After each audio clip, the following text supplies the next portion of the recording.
waaw salaamaaleykum waa SeneNews maa ngi nuyu mbokku internet yëpp di nuyu waa Sénégal yëpp di nuyu waa àdduna parce que internet moom suñ koy wax rek mën nañu wax ni yaa ngi wax ak àdduna yëpp comme ni ma ko waxee maa ngi leen di nuyu di sawar trop ci dalal leen fii ci suma kër Malika man maa ngi tudd Mor Diouf di délégué syndical au niveau de la DAPSA bokk ci syndicat bu ñu wax syndicat national des techniciens et travailleurs de l'agriculture du Sénégal muy SYNTAS di rafetlu bu baax dalal bi ñu leen dalal fii. waaw merci beaucoup question bi nga laaj am na solo trop parce que da nga laaj agriculture muy wàllu mbay wàllu mbay nag buñ koy wax dafa nekk loo xamante ni lu am solo la ci am réew. muy agriculture ñun nag yàlla dafa dogal ñuy yënguti ci secteur boobu muy agriculture pour nga xam mbay dooleem ak xam li mbay di jariñ dëgg dinaa la ci tënkal ñeenti poñ rek muy ñeenti fonction yoo xamante ne agriculture daf koy jouer ci réew mu mënti doon moo xam réew mu am doole la moo xam réew mu néew doole la première fonction bi nga xamante ne agriculture am na ko muy wàllu mbay mooy la fonction de nourriture maanaam mbay mooy dundal am réew moo tax chaque jour ngay dégg ci gouvernement yi fi jaar yépp ñuy am objectif d'autosuffisance alimentaire wala souveraineté alimentaire mooy maanaam mbay mi di dundal askan wi kon xam nga loolu am na solo trop waaye beneen bi nga xamante ni mooy beneen fonction bi mooy agriculture dafay joxe emploi parce que kenn réerewul mbir ni Sénégal boo jëlee 70% de la population ñu ngi yëngu ci wàllum mbay kon mën nañ ni téeméer boo jël ci Sénégal juróom-ñaar fukk yépp ñu ngi yëngatu ci mbay mu leen di jox am xëy mais di leen jox it ay revenu maanaam koppar waaye yamul ci loolu parce que boo bayee jaay bitim réew da ngay am ay devise kon loolu mu nekk loo xamante ni lu am solo la ginnaaw bi mu la joxee ay revenu comme ni ma ko waxee jox la emploi mais agriculture tamit dafa amaat beneen solo mooy ressources naturelles yi ci boppam li koy équilibrer di tax muy jaar yoon agriculture da ciy contribuer kon limal naa la foofu ñeenti fonction yoo xamante ni agriculture dina koy def beneen bi nga xamante ni tamit mooy wane ni agriculture am na solo lool mooy lan mooy ni Sénégal depuis l'avènement du président de la République son excellence Macky Sall bi mu jëlee réew mi dafa tëgg benn plan bu ñuy wax plan Sénégal émergent ci biir plan boobu mu am benn axe bu ñuy wax transformation structurelle de l'économie maanaam joyanti économie mais bi mu tëggee plan boobu pour mu transformer structurellement l'économie sénégalaise daf ni agriculture mooy moteur bi maanaam moom moo koy téye te ñëpp xam nañ ni moteur boo yoree oto lu oto bi rafet te moteur bi baaxul mën nañ wax ni du dox kon loolu rek boo ci tënkoo di nga mën a xam ni agriculture lu am solo ci réew la ñun nag yàlla dafa def ñuy liggéey ci ministère de l'agriculture et de l'équipement rural ñu koy wax MAER léegi nag ginnaaw bi ma la expliquer njariñu ministère de l'agriculture léegi nag ñun ñi fay liggéey dañu nekk ay fonctionnaires yoo xamante ni comme ni ko médecin bi nekkee comme ni ko juge bi nekkee comme ni ko enseignant bi nekkee foofu ma leeral rek ni agriculture xëy na ñu bëri xamuñu pour nga nekk ingénieur agronome di liggéey ministère de l'agriculture wala nga nekk un technicien agricole ingénieur bi day jàng ba am bac def concours dem ci école ñu former ko mu def fa 6 ans am na ci ñoo xamante ne sax bu ñu paree dañuy dem ba doctorat kon ñooñu seen jàng ak seen xam-xam kenn du ko nattable pour nga nekk technicien aussi agricole da ngay def au moins bac ba pare def concours ma rappeler rek enseignant yi pour nga nekk ko tamit da ngay def concours pour nga nekk magistrat da ngay def concours waaye nag li doy waar mooy ginnaaw bi nga jàngee ba am xam-xam nekk ci domaine bi nga xamante ni mën nañu wax ni domaine bi ëpp solo wala ëpp solo ci réew mi la ñooñu nag malheureusement état bi daf leen a ñàkkal fayda te xam naa ni dinañ ci ñëw. waaw laaj boobu mooy li ma doon junj sànq mën naa wax ni gisuñu suñ bopp ci li ñuy liggéey li tax gisuñu suñ bopp ci li ñuy liggéey yomb naa expliquer te defe naa ni moo waral sax coow li ngeen di dégg depuis 2 ans mën naa wax ni ngeen di dégg ay coow ci ministère de l'agriculture ñu ni travailleurs yi agronomie yi planificateurs yi fa nekk statisticiens yi informaticiens yi économistes yi ñoom ñëpp ñu ngi ci grève loolu yëpp nag conditions yu bon nag su ma koy wax mu ngi tàmbalee ci salaire yu bon a bon ndaxte étude bi nga xamante ni mooy système de rémunération des agents de l'État bi nga xamante ni gouvernement Macky Sall son excellence moo ko commandité woon li mu wane mooy ni agriculture ña fay liggéey ñoo gën a néew payoor ci fonction publique te loolu kon xam nga ni àndut ak ñuy gis suñ bopp ci secteur boobu. beneen bi ma la ciy jox muy misaal mooy président de la République son excellence Macky Sall déclaration bi mu def 1er mai moom moo ñu layal wax loo xamante ni defe naa ni sénégalais bu ko dégg sa yaram war naa daw parce que Macky Sall dafa wax ni secteur primaire sax moom la wax muy agriculture pêche élevage secteur boobu benn travailleur fi nu toll nii nanguwu faa dem te ku fa dem it ba nekk fa yaa ngi fexe noo fa jóge mu wax ni ce qui se passe au ministère de l'agriculture wala dans le secteur primaire c'est inacceptable mu dolli ci ni Macky Sall dolli ci ni liggéeykatu agriculture ki mu yamal diplôme ñu yam jàng mu nekk ci beneen secteur moo xam enseignement la wala moo xam justice la mën na koo fay 3 yoon ba 4 yoon mu ni loolu jekkut jaaduwul mu dolli ci leneen mu ni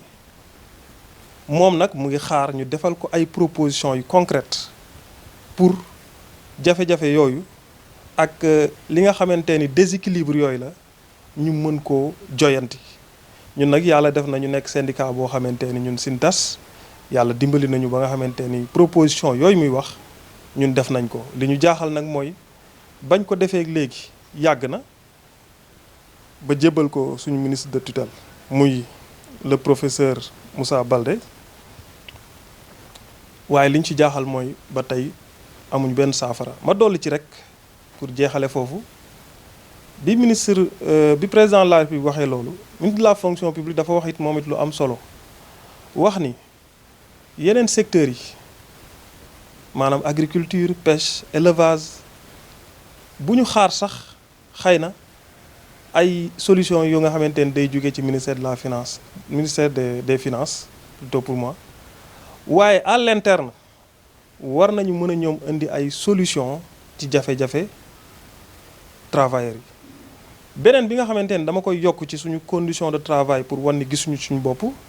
ku ne xam na ni mbirum agriculture liggéey ci travail de terrain la da ngay yor ay moto da ngay traiter ay produits phytosanitaires yoo xamante ni c'est toxique nga mën ci jëlee ay loraange yoo xamante ne ay cancer ak yu ñu xamul bërki démboo njaay rek am nañ suñ benn agent boo xamante ni yàlla na ko yàlla yërëm dafa def accident de moto décédé kon ay risque kese la rawatina ak bi nga xamante ni dañu tuxal jam ñaajo te conditions yi matewu ko parce que jam ñaajo ku ne xam na ni booy jugee biir Dakar wala ngay jugee Malika di dem jam ñaajo mën nañ wax ni saa yoo xëy da ngay tukki nga dem ndox moo naan sax amul ci direction yi loolu nekk lu doy waar te agriculture may wax ni bokk na ci ñeenti secteurs yi nga xamante ni ci Sénégal ñoo ëpp budget kon loolu nag mu nekk lu doy waar a doy waar conditions yi daal foo ko natt romb na ko boo demee nag ci suñu service déconcentré yi nekk ci région yi ñu ngi koy wax les DRDR foofu nag moom musiba la ndaxte bâtiment ya fa am c'est des bâtiments qui datent de l'époque coloniale depuis temps Mamadou Dia lañ ko tabaxoon daanaka boo fa duggee day waaj a daanu sa kaw foo demee wanag sax amu fa te malgré conditions yooyu yëpp tey record yi ñuy wax ci wàllum production ak yooyu yëpp ginnaaw yàlla ak taw bi nga xamante ni moom la ñuy jagleel travailleurs yi ñoo ko liggéey. waaw ministère de l'agriculture le professeur Moussa Baldé mën naa wax ni yëg na ko mën naa wax ni nag xëy na bu ko yëgee it jéego yim ci war a teg pour que loolu lijjantiku xëy na defu ko may rappeler ni problème yi ñuy dund depuis indépendance ba tey moom la ñuy dund ñun ministre bu fi mën a nekk rek bu fi mës a nekk tamit jaar nga fi wax say dige naqasaale ba dem ndaxte professeur Moussa Baldé avant muy ñëw Pa Ablaye Seck moo ko fi moom la fi wutu mu nekkoon ingénieur agronome moom parce que professeur Moussa Baldé sax mathématicien la waaye li ñu jaaxal mooy mathématicien la bu ñu jox benn équation boo xamante ne benn inconnu la am te mënu koo régler waaye Pa Ablaye Seck ci boppam xam ni ñëpp dañoo amoon yaakaar ndaxte dañu ne woon ingénieur agronome la bu ñëwee dina régler suñu problème ndax xam na ko ndax ñoo bokk lu ñuy dund moom it réglé wu ko ministre bi nag ñun yëg na ko lañ mën a wax ndax li tax yëg na ko depuis daaw mën nañu wax ni ñaari at mu ngi nii ñu ngi négocier ak moom négocier bi nag mooy lan mooy waxoon nañu tegoon na ak kuréel bu ñuy wax comité de dialogue social ci ministère bi teg fa secrétaire général mu nekk président muy Pape Malick Ndaw ñu nekk di liggéey ci benn document ba am document waaye lu ko jiitu en 2009 suñu doyen yi nekkoon ci benn syndicat bu ñuy wax SDTS ñoom it defoon nañ ay liggéey yu am solo waaye daal li ñu mën a jàpp mooy bu ñu ko yëgeet indiwuñ ci benn saafara. ah ñun de jàpp ma ni am nañ problème ak moom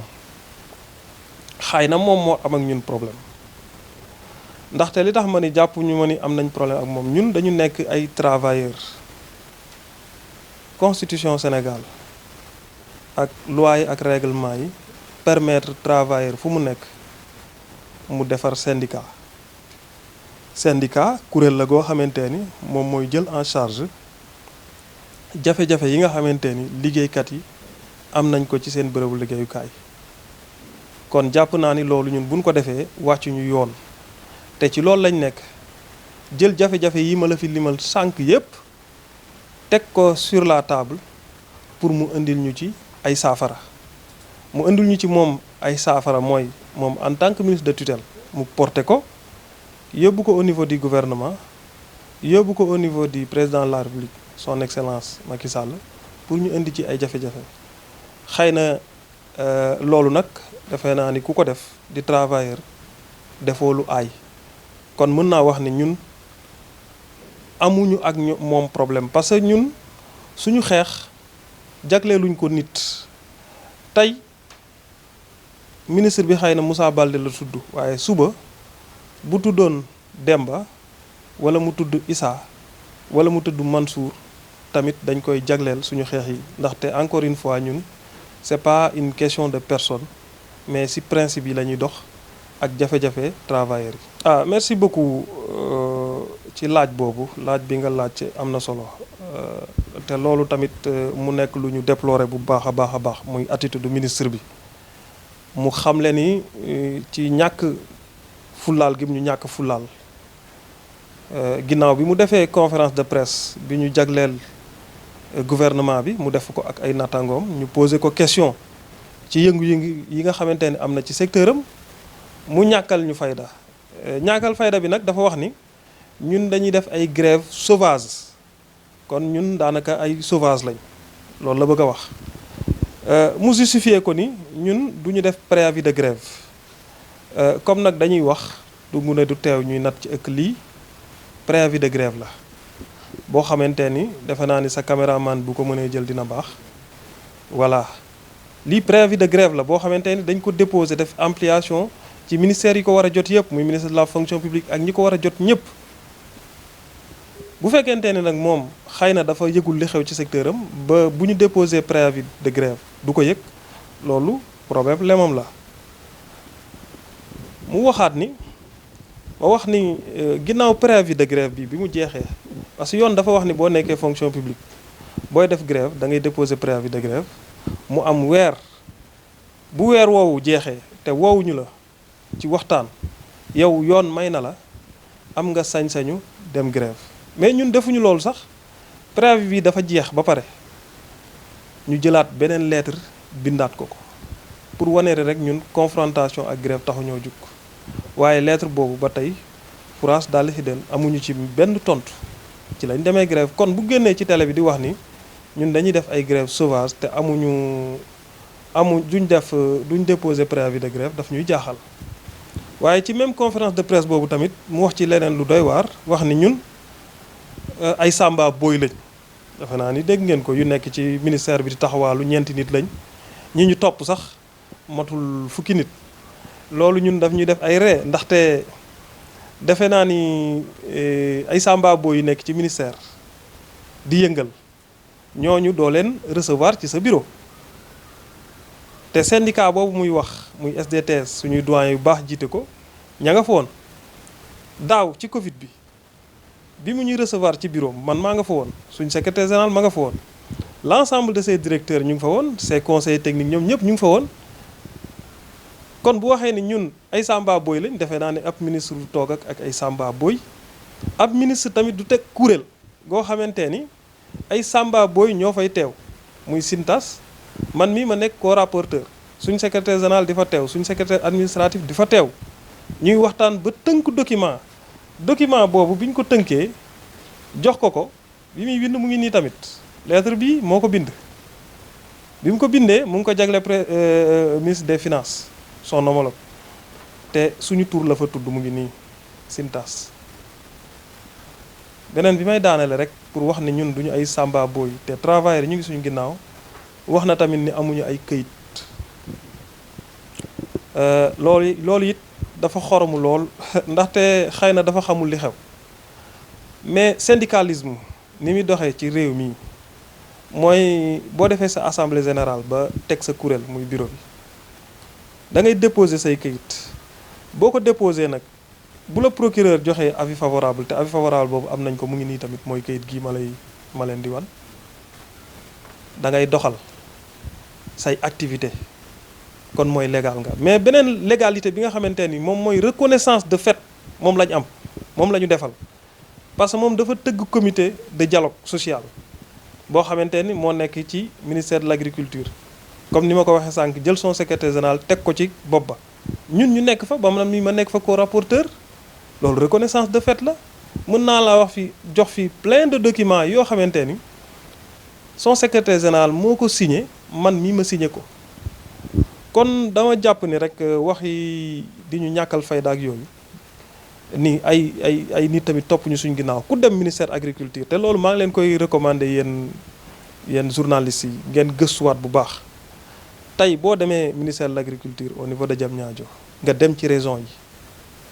l'ensemble des travailleurs je peux dire que 90% des travailleurs ñu ngi affilié wu ci Sintas te ñu ngi suivre bu baax a baax les mots d'ordre de grève bu fekkente ni nag dafa bëgg a naqasaale wala muy jéem a nax ki nga xamante ni moo ko teg ci bopp ministère muy son excellence le président de la République Macky Sall day juum te xam naa ni man bër na ma ni Macky Sall déclaration bi mu def le 1er mai xam na li xew kon kenn mënu koo nax naan ko ay samba boy ak ay fukki nit ak ay ñetti nit loolu ce n'est pas conforme à la réalité. Merci beaucoup ci question boobu di rafetlu bu baax question bi ñun suñu plan d'action maanaam jéego yi nga xamante ni ñu ngi koy teg depuis mën naa wax ni 2 ans gi nii ñu ngi koy teg parce que grève yi la ñu nekkee grève yu saf sàpp te grève yooyu defe naa ni mu ngi impacté bu baax a baax ci secteur bi maintenant ñun nous sommes ouverts au dialogue mais li ñu ci jaaxal rek mooy dialogue boobu li koy xaw a yàq mooy attitude du ministre bi xam naa ni question boobu xëy na di nga ci ñëw muy dafa jël suñu ay dirigeants man mi ci laa bokk affecté leen xam nga nag kuy wut solution defe naa ni doo jël ñi nga xamante ne ñoo nekk ci boppu syndicat bi nga leen di affecté arbitrairement ñii mu jël leen yóbbu Kédougou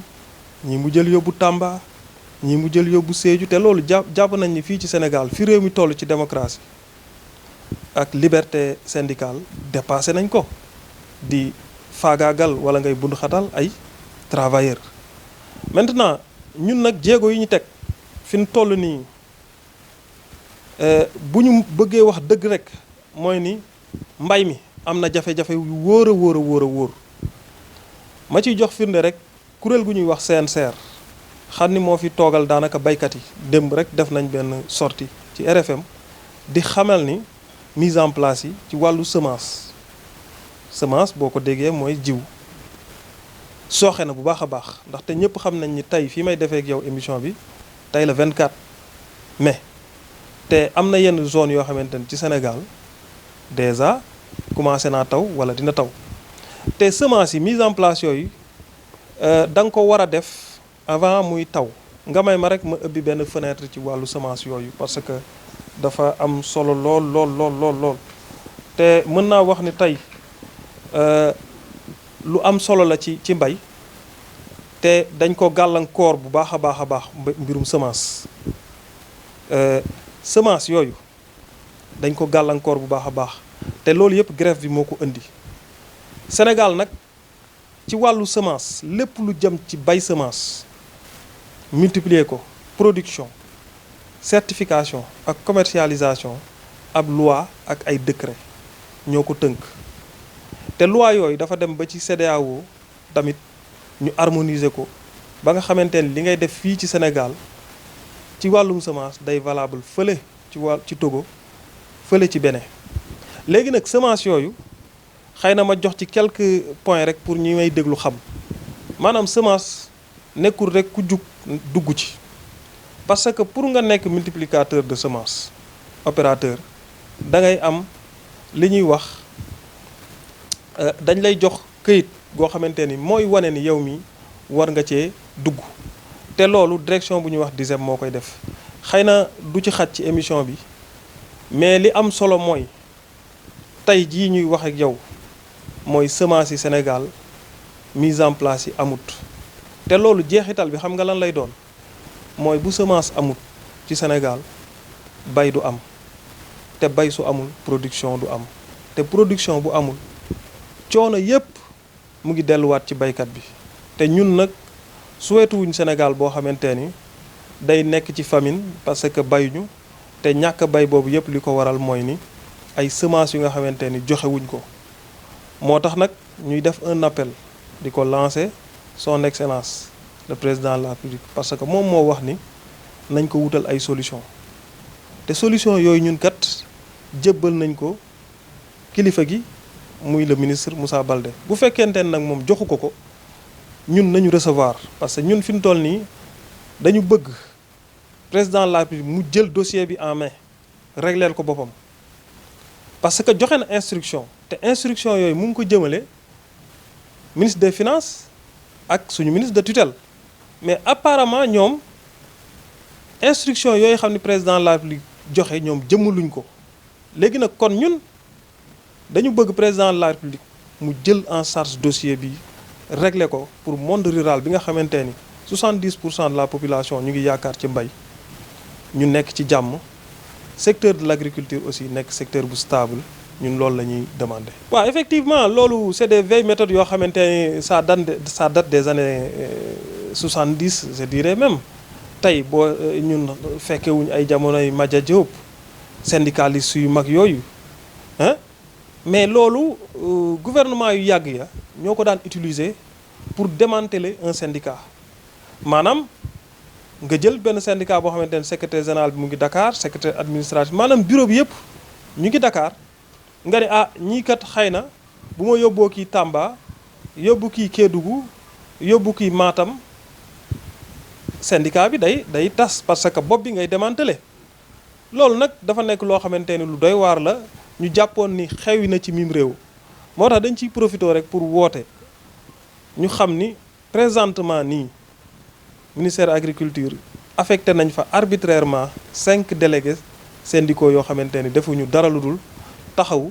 liggéeykat yi ci seeni doléance ministre bi moom au lieu que mu indi ay solution comme ni ko président de la République waxe ni loolu kat wut leen ci ay pexe moom nag dafa préféré di rëq suñu ndigg parce que affecté koo xamante ni te li ci gën a doy waar suñu secrétaire général bi mu ko affecté suñu secrétaire administratif bi mu ko affecté mu ngi ko jëlee Gossas yóbbu ko Kédougou mu feebar dem ci médecin mu defal ko certificat médical bu koy permettre moom mënut a déplacé wu ministre son secrétaire général di def pression ni force na dem rejoindre malgré le certificat médical loolu lu doy waar la te mu ngi xew ci réew mi te président la bi war na ko yëkk loolu moo fi am kon nag affectation yooyu dañ koy ñaan di demander vraiment mu revenir à de meilleurs sentiments parce que loolu jëmul kër. voilà merci beaucoup maa ngi leen di jaajëfal yéen tamit yéen waa SeneNews di kontaan bu baax ci vraiment interview bi am na solo xëy na temps bi moo gàtt mënuñu permettre ñu aborder questions yi ñu bëggoon aborder yépp mais bëggoon naa vraiment semence yi ñu ëpp ci benn fenêtre boo xamante ni dinañ ci gën a yaatal bu baax a baax parce que am nañ ay spécialistes di terminer rek pour ci di encourager ak di féliciter les travailleurs du ministère de l'agriculture parce que mënuma dem fenn te duma leen féliciter parce que ay jàmbaar lañ ay muñkat lañ di leen sant di leen gërëm jërë ngeen jëf